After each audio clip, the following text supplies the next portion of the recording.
Live from New York City via Los Angeles. This is DJ Muggs repping at Cypress Hill Soul Assassins. I met a crew called DVX, which was Cypress at the time. Cypress is a street everybody lived on. About 5 MCs, a couple DJs in that crew. Mellow Man Ace, Sendog, and Julio G was a group. And when I met him, me and B-Real became a group.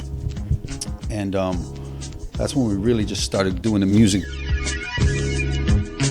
My sound is like go walking down an alley at nighttime, just seeing somebody at the end of the alley, but not knowing who's there, and that tension is my sound. Hip hop wise, Public Enemy, It Takes a Nation of Millions. I think that stayed on my fucking cassette deck for like 3 years without coming out. Now I put an album in, it lasts about 2 weeks, maybe, because too much records coming out. I can't digest all that music no more, man. Bronson, Rock Marcy, Schoolboy Q, Ab-Soul, Kendrick, Flatbush Zombies, Chief Keef, like Joey Badass, Rocky Fresh. Those are all the people I'm feeling right now, all the new kids. Well, you know, it's funny because in New York, that's Tommy the Irish kid, that's Joey the Italian kid, that's so-and-so the Jew. In LA, you're just white. There ain't none of that other shit. I mean, I got in a fight with 2 kids, and these kids couldn't fight.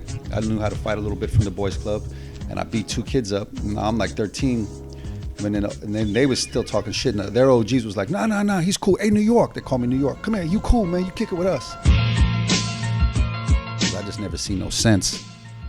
My homies in New York hustled, and they was wearing fucking Armani suits at 20 years old. LA, they was gangbanging, so I was like, what are you gangbanging for? You ain't making no money. I didn't understand the sense behind it. We didn't invent what a tattoo was, but for this hip hop shit, we been rocking tattoos for a long time. So if you go back and you look at the Source magazine, and you see our first article in the Source magazine, we was rocking tattoos. And if you go back all the magazines before that, you don't see tattoo culture involved with other groups and other MCs. You know, they might have had one on their belly button, you know, or their lower back or something, I don't know.